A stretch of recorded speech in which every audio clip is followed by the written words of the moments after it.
Hi viewers, good afternoon. Welcome to smart investor. Markets లో ఇవాళ కొద్దిగా వీక్నెస్ మనం చూస్తున్నాం. బ్యాంకింగ్ స్టాక్స్ లో ఎస్పెషల్లీ వీక్నెస్ మనకు బాగా కనిపిస్తుంది. బ్యాంక్ నిఫ్టీ ఆల్మోస్ట్ ఒక 220 పాయింట్స్ డౌన్ లో ట్రేడ్ అవుతుంది. సెన్సెక్స్ ఇప్పుడు ప్రస్తుతం 100 పాయింట్స్ డౌన్ లో 26,070 దగ్గర ట్రేడ్ అవుతుంటే నిఫ్టీ 40 పాయింట్స్ డౌన్ తో 7,916 దగ్గర ట్రేడ్ అవుతుంది. స్పెషల్ గా చెప్పాలంటే పిఎస్యూ బ్యాంకింగ్ స్టాక్స్ తో పాటు మనకు ఫైనాన్షియల్, మెటల్, ఇన్ఫ్రా ప్యాక్ తో పాటు ఆటో రంగ షేర్స్ లో మనకు వీక్నెస్ ప్రధానంగా కనిపిస్తుంది. అవి మార్కెట్స్ ను ట్రాక్ చేస్తున్నాయి అనుకోవాలి. అండ్ వీటితో పాటు ఎకనామిక్ సర్వే ఒకటి మధ్యంతరంగా హాఫ్ మంత్స్ ఆర్ 6 మంత్స్ కి సంబంధించిన రిపోర్ట్ December 18th పార్లమెంట్ లో ప్రవేశపెట్టొచ్చు అని చెప్పి ఆర్థిక శాఖ వర్గాల నుంచి మనకు సమాచారం అందుతోంది. దీని ప్రకారం జీడిపి వృద్ధి రేటును ఇంతవరకు 8% ఆర్ 8% ఉంటుందని చెప్పి భావిస్తూ వచ్చారు. దాన్ని డౌన్ గ్రేడ్ చేస్తూ 7.5% వరకు ఉండొచ్చు అనేది మార్కెట్ వర్గాల నుంచి మనకు అందుతున్న సమాచారం. ఇది కూడా ఒక రకంగా కొద్దిగా నెగిటివ్ న్యూస్ అనే మనకు చెప్పుకోవాలి. అండ్ స్టిల్ గత కొద్ది రోజులుగా మనం మాట్లాడుకుంటున్నట్టు 8-9 సెషన్లుగా మిడ్ అండ్ స్మాల్ క్యాప్స్ లో మనకు యాక్షన్ ఎక్కువగా కనిపిస్తోంది. అయితే ఇవాళ ఇండెక్స్ పరంగా and small cap, mid cap index పరంగా చూసుకున్నట్టయితే కొద్దిగా నష్టాలు ఉన్నప్పటికీ స్పెసిఫిక్ స్టాక్స్ లో మాత్రం ఇవాళ మనకు హ్యూజ్ యాక్షన్ కనిపిస్తుంది. ఆ బజింగ్ స్టాక్స్ లో ఒకసారి మనం చూసుకున్నట్టయితే Engineers India, RPG Life, GMR Infra, Renuka Sugars, Nucleus Software, BL Kashyap, Zee Learn, Claris Life Sciences, Tree House Education, ఈ స్టాక్స్ లో మనకు కొద్దిగా బజింగ్ స్టాక్స్ గా వీటిని అర్థం చేసుకోవచ్చు మనం. అండ్ స్పెసిఫిక్ గా ఈ టైంలో ఇన్వెస్టర్స్ అండ్ ట్రేడర్స్ తీసుకోవాల్సిన జాగ్రత్తలు ఏంటి అనే అంశాలతో పాటు మన నిమిషాలు మనతో మాట్లాడేందుకు అనలిస్టులు ఉన్నారు. మరి సార్, నిన్న మనం ఎక్కువగా మనకు ఇది కనిపించలేదు యాక్షన్, ఎందుకంటే ఆర్బీఐ స్టేటస్ కో మెయింటైన్ చేయడం, బట్ ఏదో వస్తుంది ఆర్ అనూహ్యమైన పరిణామాలు ఏమైనా ఉండొచ్చేమో, రేదర్ దెన్ రివర్స్ రిపో కాకుండా ఎస్ఎల్ఆర్ లాంటి వాటిలో యాక్షన్ ఉండొచ్చేమో అని చెప్పారు అనుకున్నారు. బట్ అది వర్కౌట్ అవ్వలేదు. కాకపోతే నిన్నంత వీక్నెస్ మనకు కనిపించలేదు. ఇవాళ హ్యూజ్ గా banking or interest sensitive sectors అయిన బ్యాంకింగ్ ఒకటి, ఫైనాన్స్, ఇన్ఫ్రాస్ట్రక్చర్, ఆటో ప్యాక్ లో మనకు వీక్నెస్ కనిపిస్తుంది. Any specific this thing? Basically అంటే ఆటో ప్యాక్ లో స్ట్రీట్ ఎస్టిమేట్స్ కి అనుగుణంగా మనకు అంత నెంబర్స్ రాలేదని చెప్పి నిన్న మనం నేషనల్ ఛానల్స్ లో అన్నిట్లో చూసామండి. Barring maybe 1 or 2 companies, but generally కొన్ని companies definitely month on month మంచి ఫిగర్స్ పోస్ట్ చేసినాయి. But that could be one of the reasons అండి. అండ్ డెఫినెట్లీ నిన్న మనకి ఈవెంట్ ఏదైతే ఉండిందో ఆర్బీఐ తరఫు నుంచి, అది కూడా మనకి అయిపోయింది కాబట్టి ఒక అన్సర్టనిటీ తొలగిపోయింది. సో డెఫినెట్లీ అంతకు ముందు ఎవరైనా కానీ పొజిషన్ ట్రేడర్స్ ఉంటే తప్పకుండా అందులో బ్యాంకింగ్ లో సెల్లింగ్ చేయడానికి వస్తారండి. సో ఈ రెండే మెయిన్ రీజన్స్ అని చెప్పుకోవాలి. Other than that there are no major reasons. But definitely mid and small cap లో మాత్రం యాక్షన్ బాగా జరుగుతూనే ఉంది. And there is lot of concentrated buying, but it needs a lot of caution అండి. మనం అందరికీ కూడా చెప్తూనే ఉంటాం, ఎందుకంటే all Tom, Dick and Harry అని అన్ని penny stocks and all small cap and micro cap stocks అన్ని కూడా స్ట్రాంగ్ గా పార్టిసిపేట్ చేస్తున్నాయి. కాబట్టి చాలా జాగ్రత్తగా మనం ఉండాలి ఏ స్టాక్స్ కొంటున్నాం అనేది. కొన్ని రంగాల్లో అయితే stocks definitely front line pharma companies అన్ని కూడా చాలా వీక్ గా ఉన్నాయి గత ఫ్యూ మంత్స్ గా కూడా. కాబట్టి second line pharma companies are micro cap pharma companies are turnaround stories, అందులో కొన్ని మంచి ఉండొచ్చు. We really do not know. Consistency of performance చూసేదాకా మాత్రం మనం we should not be betting on such stocks heavily అండి. సో ఇది చాలా కాషియస్ గా ఉండాల్సిన అవసరం ఉంది, ఎందుకంటే micro cap and small cap stocks are running like cats and dogs. So ఈ పరిణామంలో మనకి ఫ్రంట్ లైన్ స్టాక్స్ డెఫినెట్లీ నిన్న మళ్ళీ భారతీ ఎయిర్టెల్ ని డౌన్ గ్రేడ్ చేయడం జరిగింది. సో దాని తర్వాత most of the telecom stocks కూడా అంత ఆశాజనకంగా ఉండవు. సో బ్యాంకింగ్ అండ్ ఫైనాన్షియల్స్ కి మేజర్ వెయిటేజ్ ఉంది కాబట్టి we're seeing a lot of selling in banking and financials, which is pulling the index down and also the bank index down. So ప్రధానంగా చెప్పుకోవాలంటే మాత్రం డెఫినెట్లీ ఒక చిన్న రియాక్షన్ సెటిల్ అయిందనే చెప్పుకోవాలండి. అండ్ శశి గారు, బ్యాంక్ నిఫ్టీలో వీక్నెస్ మనం చూస్తున్నాం. ఆల్మోస్ట్ సుందర్ గారు సారీ 220 పాయింట్స్ డౌన్ లో ట్రేడ్ అవుతుంది. అండ్ స్పెషల్ గా 8,000 దగ్గర బాగా రెసిస్టెన్స్ కనిపిస్తుంది మనకి. ప్రతిసారి 7,990 ఆ 995 వరకు వెళ్ళిన సందర్భాల్లోనూ డ్రాక్ డౌన్ అవుతుంది. ఎక్కడ resistance levels and support levels మనకు కనిపిస్తున్నాయి? ఇక్కడ నుంచి ట్రేడింగ్ స్ట్రాటజీ ఏమైనా వర్కౌట్ చేసుకోవాలా? ఈ లెవెల్ మార్కెట్ కరెక్షన్ చూస్తుంటే కనుక పూర్తిగా ఇది ఒక టెక్నికల్ కరెక్షన్ అనుకోవచ్చు. ఎందుకంటే అంతకంటే బాగా బేరిష్ ట్రెండ్ తర్వాత లాస్ట్ 2 weeks గా ఒక ర్యాలీ చూసాము. 3వ వారం కూడా ఒక అప్ ట్రెండ్ తర్వాత ఒక నార్మల్ టెక్నికల్ రియాక్షన్ ఏదైతే రావాలో ప్యాటర్న్ ప్రకారమో ఆ రియాక్షన్ మనం చూస్తున్నాము. అలాగే మనం లాస్ట్ 2-3 వారాలుగా చూస్తే కనుక రెండో ప్రధాన కారణం ఒక 300 పాయింట్ల వరకు పెరగడం జరిగింది. 300 to 350 పాయింట్స్ పెరిగింది. అది షార్ట్ టర్మ్ టార్గెట్ 8,000 దగ్గరికి రావడం తోటి షార్ట్ టర్మ్ టార్గెట్ కూడా పూర్తయింది. సో జనరల్గా షార్ట్ టర్మ్ టార్గెట్ పూర్తయిన తర్వాత ఒక నార్మల్గా టెక్నికల్ రియాక్షన్ వస్తుంది. ఆ టెక్నికల్ రియాక్షన్ మనం చూస్తున్నాం. అలాగే మూడో కారణం చూస్తే కనుక ఆర్ఎస్ఐ ఇండికేటర్, ఆర్ఓసి ఇండికేటర్ రెండు కొంచెం అవర్లీలోను కొంచెం డైలీలోను ఓవర్ బాట్ సిచ్యువేషన్ చూపిస్తుంది. కాబట్టి ఈ లెవెల్లో టెక్నికల్ ఓవర్ బాట్ పొజిషన్ని అడ్జస్ట్మెంట్ చూస్తున్నాము. అలాగే నాలుగో కారణం చూస్తే కనుక 50 days మూవింగ్ యావరేజ్ కీలకమైన లెవెల్, ఆ లెవెల్ని పరీక్షిస్తుంది. అక్కడ కూడా జనరల్గా కొంచెం కాషియస్ ట్రెండ్ ఉన్నది సామాన్యంగా చూస్తాము. ఆ రియాక్షనే మనం చూస్తున్నాము.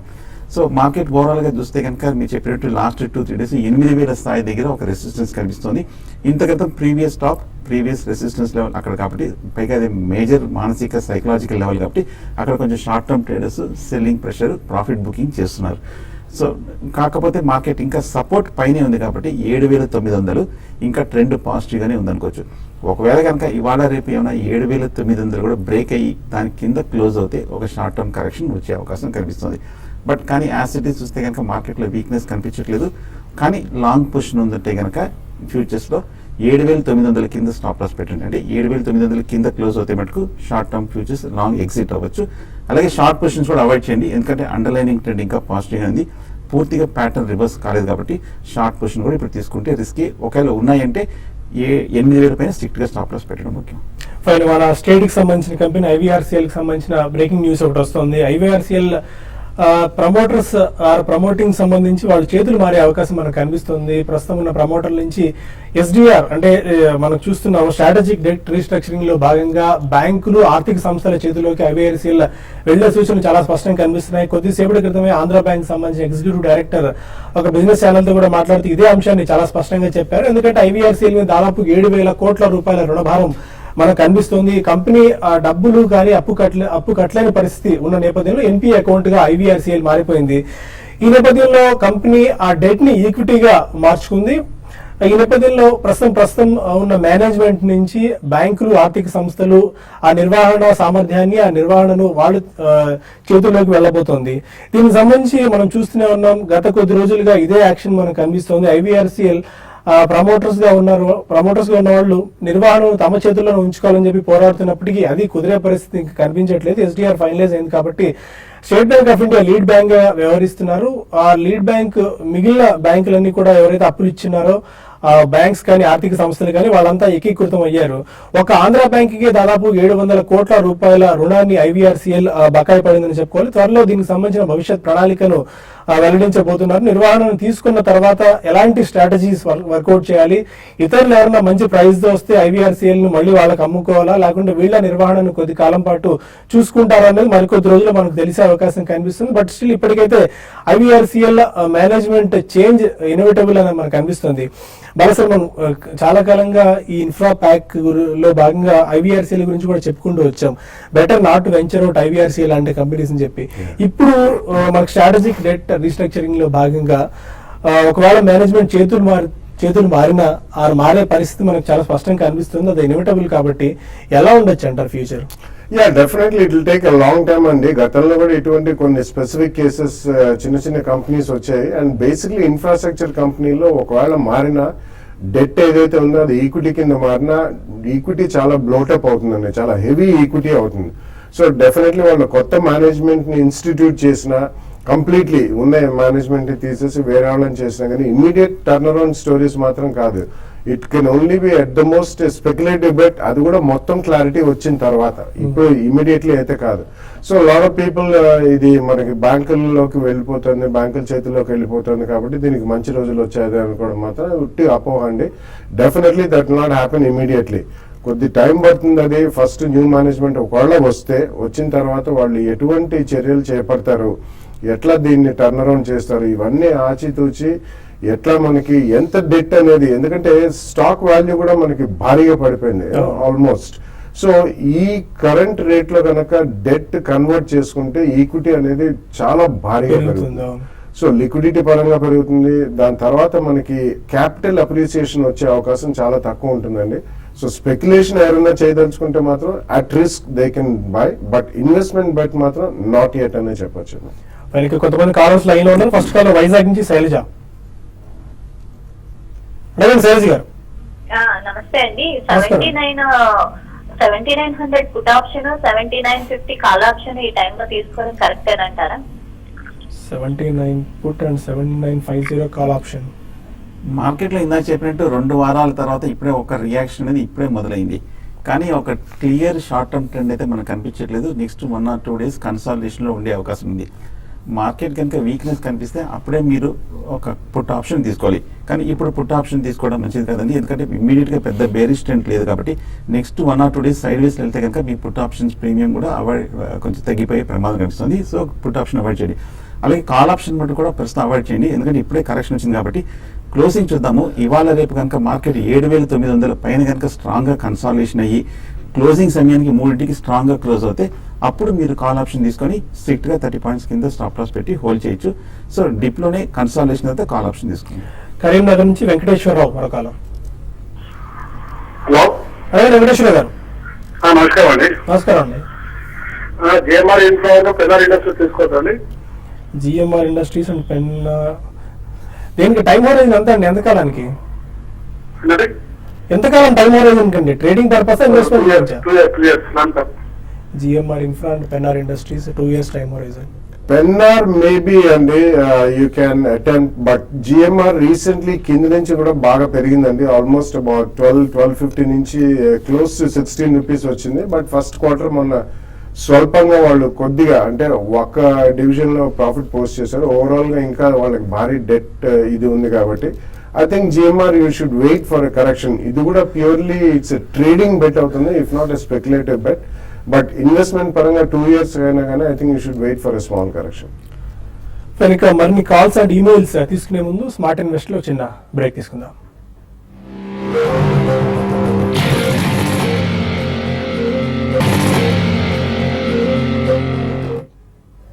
Welcome back to smart investor. Facebook CEO mark Zuckerberg మనం ఖచ్చితంగా శిరస్సు ఉంచి ఒక ప్రణామం చేయాల్సిన పరిస్థితి ఉంది. ఎందుకంటే హ్యాట్స్ ఆఫ్ కూడా చెప్పాలి. తనకున్న షేర్స్ లో ఆల్మోస్ట్ ఫేస్బుక్స్ లో తనకున్న షేర్స్ లో 99% వాటాను ఆయన స్వచ్ఛంద సంస్థలకు రాస్తూ ఒక కీలకమైన నిర్ణయాన్ని తీసుకున్నారు. పాప పుట్టిన తర్వాత ఈ నిర్ణయం తన నుంచి వెలువడింది. పాప పేరు మీద ఒక లేఖ రాస్తూ స్వచ్ఛంద సంస్థలకు ఈ 99% సంబంధించిన ఫేస్బుక్ షేర్స్ అన్ని కూడా ఇచ్చేయబోతున్నట్టు ప్రకటించారు. వీటి విలువ ఎంత లేదన్నా దాదాపు 3 లక్షల కోట్ల రూపాయలు ఉంటుంది. అతి తక్కువ వయసులోనే, అంటే ఇంతవరకు దాదాపు 31 సంవత్సరాల వయసులోనే ఇంత కీలకమైన నిర్ణయం ఆయన నుంచి మనం వెలువడడం చాలా ఆశ్చర్యకరంగా ఉందని చెప్పుకోవాలి. ఎందుకంటే బిల్ గేట్స్, వారన్ బఫెట్ లాంటి వాళ్ళు ఒక 60-70 years ఒక ఏజ్ వచ్చి ఒక లైఫ్ మొత్తం ఎంజాయ్ చేసిన తర్వాత ఇలాంటి నిర్ణయాన్ని వాళ్ళు వెలువరించారు. మార్క్ జుకర్బర్గ్ అతి చిన్న వయసులోనే ఇంతటి కీలకమైన నిర్ణయం ఆయన నుంచి వెలువడడం ఒకసారి కార్పొరేట్ ప్రపంచంతో పాటు అంతర్జాతీయ మీడియా కూడా ఆశ్చర్యాన్ని వ్యక్తం చేసిందని చెప్పుకోవాలి. రాబోయే రోజుల్లో ఇంతటి కీలకమైన నిర్ణయం ఎలా దాన్ని వర్కౌట్ చేస్తారు? పాప పేరు మీద లెటర్ రాస్తూ నీ ఒక్కరికే సుఖాన్ని సౌఖ్యాన్ని అందించడం కాదు, నీలా ఉన్న చిన్నారులు అందరికీ కూడా ఇలాంటి లైఫ్ స్టైల్ కానీ వాళ్ళు కూడా మెరుగైన జీవనాన్ని ప్రసాదించడానికి ఇలాంటి నిర్ణయం తీసుకున్నారని చెప్పి పాపకు లెటర్ రాసి మరి ఆయన 99% ఫేస్బుక్ షేర్లను స్వచ్ఛంద సంస్థలకు ఇచ్చారు. Hats off to mark Zuckerberg. ఇక మరొక హైదరాబాద్ నుంచి రమేష్ ఉన్నారు. అదే రమేష్. నమస్కారం సార్. నమస్కారం అండి. నేను బాలగారు కూర్చున్నాగా ఉంటానండి. బాలగారు నమస్కారం అండి. నమస్కారం, చెప్పండి sir. First source solutions, HCl info systems ఈ లెవెల్లో తీసుకోవచ్చు సార్. లాంగ్ టర్మ్ కోసం ఈచ్ 1000 తీసుకుందాం అనుకుంటానండి. మీ అడ్వైస్ కోసం కాల్ చేశాను సార్. నేను 2 years వరకు ఉంచగలండి అవి. Yeah, 1000 stocks you can, but in HCL Infosystems is actually a turnaround story. వాళ్ళు గతంలో ఏంటంటే వాళ్ళకు ఉన్న స్వల్పంగా ఉన్న హార్డ్వేర్ మ్యానుఫ్యాక్చరింగ్ అది, దే ఆల్సో ప్యూర్లీ డిస్ట్రిబ్యూటర్స్ అండి. They are distributors and retailers of hardware. అవి మొబైల్ ఫోన్స్ కావచ్చు, ల్యాప్టాప్స్ కావచ్చు, ఇలా electronic hardware retailing and retailing company. కాబట్టి I think you can take a small bet అండి. అండ్ చాలా restructuring జరిగింది ఆ కంపెనీలో కూడా. ఫస్ట్ సోర్స్ లిమిటెడ్ కొద్దిగా ఈక్విటీ పరంగా పెద్దది, కానీ లాస్ట్ ఫ్యూ డేస్ లో I think it's gone up sharply. అదొకటి గమనించానండి. కొద్దిగా మనకి it's directly link to rupee dollar parity కూడా కొద్దిగా మనకి లాస్ట్ 10-15 years గా రూపీ క్షీణించింది కాబట్టి ఇందులో కూడా కొద్దిగా షార్ప్ రన్ అంటూ వచ్చింది. గతంలో వెళ్ళింది ఇది 55 to 60 zone లోకి. But I think first source మాత్రం you can wait for a small correction. Rajahmundry నుంచి ప్రసాద్ మరో కాలర్. అదే ప్రసాద్ గారు. సార్ నమస్కారం అండి, అడగండి. Sir PSU banks, bank of India, bank of Baroda గురించి అండి. నెక్స్ట్ ఇది వర్స్ట్ కండిషన్ అయితే ఎంతవరకు రావచ్చు చెప్పండి కొంచెం. Bank of India, bank of Baroda కూడా, ఆంధ్ర బ్యాంకు ఏ ప్రైస్ తీసుకున్నారండి? తీసుకోలేదండి, తీసుకుందామని. ఓకే, ఈ టైంలో పిఎస్యూ బ్యాంక్స్ బెట్ చేసుకోవచ్చా? పిఎస్యూ బాగా వీక్గా ఉన్న స్టాక్ అంటే మనకు తెలిసిందే last 6 months to 1 year continuous down ట్రెండ్లో ఉంది. కానీ బ్యాంక్ ఆఫ్ ఇండియా అలాగే మీరు Canara bank, Baroda and Andhra bank, Andhra bank మటుకు ప్రస్తుతం కొంచెం అవాయిడ్ చేయడం మంచిది. కానీ ఫ్రంట్ లైన్ మన bank of India, bank of Baroda, Canara bank చూస్తే కనుక బాగా కన్సాలిడేషన్ అయిన స్టాక్స్. పైగా ఈ మధ్య మనం న్యూస్లో కూడా వింటున్నాము అక్కడక్కడ కొంచెం బ్యాంక్ స్టాక్స్ కొంచెం అవుట్ పెర్ఫామ్ చేసే అవకాశం ఉంది. కానీ పిఎస్సీ మటుకు కొంచెం అండర్ పెర్ఫామ్ కనిపిస్తుంది. మీరు దాని బదులు ప్రైవేట్ బ్యాంక్స్ తీసుకుంటే కొంచెం మంచిది అనిపిస్తుంది. అలాగే వక్రాంజీ సాఫ్ట్వేర్ చూస్తే కనుక ఈ మధ్య కొంచెం బాగా పెరిగిన స్టాక్, లోయర్ రేట్ నుంచి 100 రూపాయల నుంచి 170 రూపాయల వరకు బాగా పెరిగిన స్టాక్. కానీ 170-75 రూపాయల దగ్గర చూస్తే కనుక మేజర్ లాంగ్ టర్మ్ రెసిస్టెన్స్ కనిపిస్తుంది. అక్కడ కరెక్షన్ షార్ట్ టర్మ్ వచ్చే అవకాశం ఉంది. సో ప్రస్తుతానికైతే కనుక మేజర్ లాంగ్ టర్మ్ రెసిస్టెన్స్లో ఉంది కాబట్టి కొంచెం అవాయిడ్ చేయడం మంచిది. ఇంకా కొన్ని మెయిల్స్ వచ్చే మెయిల్స్ చూద్దాం. వెంకట్రావు అడుగుతున్నారు, నితిన్ ఫైర్ ప్రొటెక్షన్ 44 రూపీస్ దగ్గర లాంగ్ టర్మ్ కోసం తీసుకున్నాను, ఏం చేయాలి? It's decent mid cap company అండి. ఎందుకంటే మనకి కన్స్ట్రక్షన్ యాక్టివిటీ పికప్ అయితే, ఎస్పెషల్లీ రెసిడెన్షియల్, కమర్షియల్ ఇటువంటిది అయితే మాత్రం definitely they have a fairly good business. And గతంలో కూడా it's reasonably good company, mid cap company కాబట్టి స్వల్పంగా ఎక్స్పోజర్ తీసుకొని ప్రాబ్లీ అబౌట్ 10-15% కరెక్షన్ వస్తే సెకండ్ ప్రైస్ పాయింట్ లో కొనవచ్చు.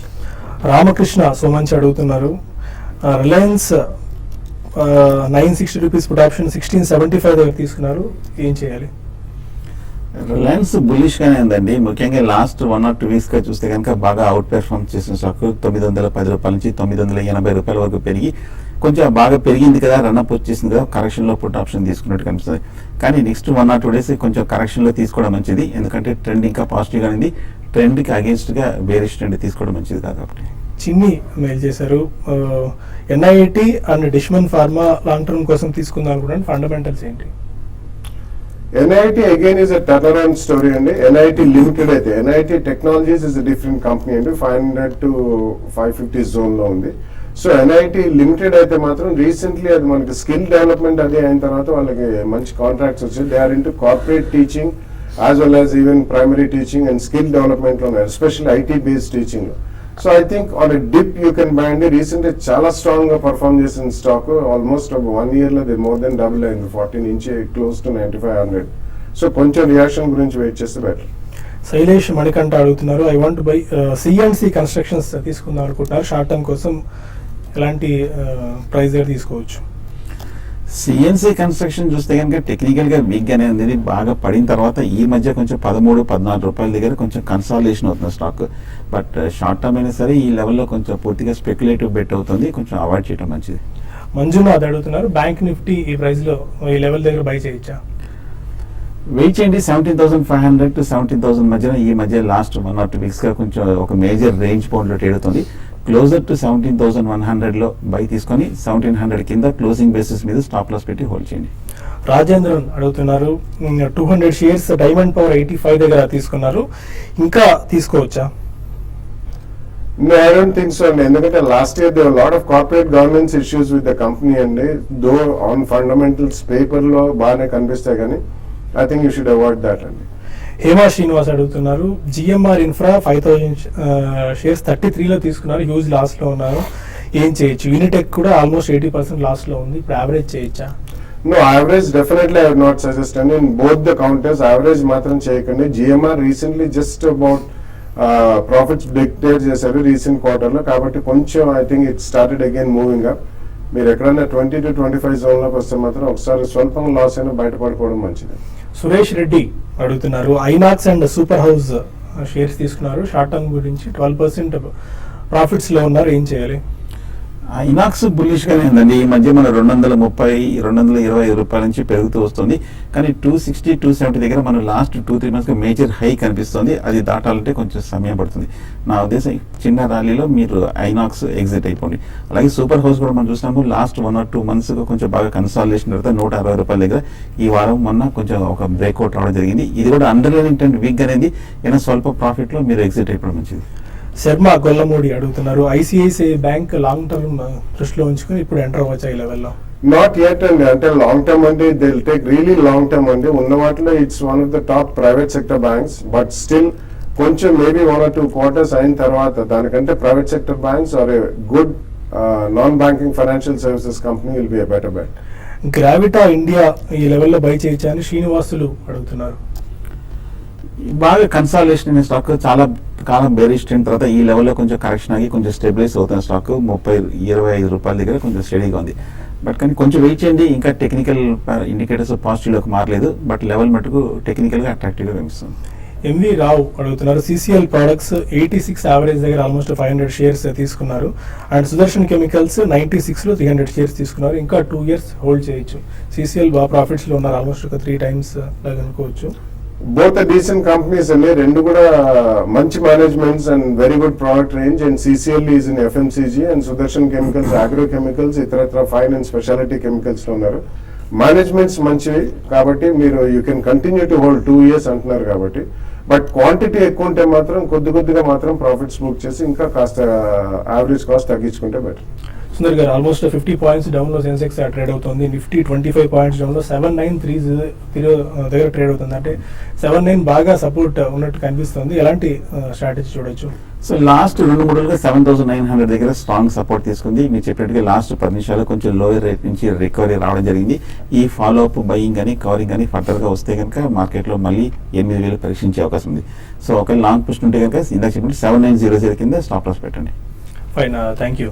ఇది వాటి స్మార్ట్ ఇన్వెస్టర్. రేపటి బిజినెస్ బ్రేక్ఫాస్ట్ మళ్ళీ కలుద్దాం. Stay with us.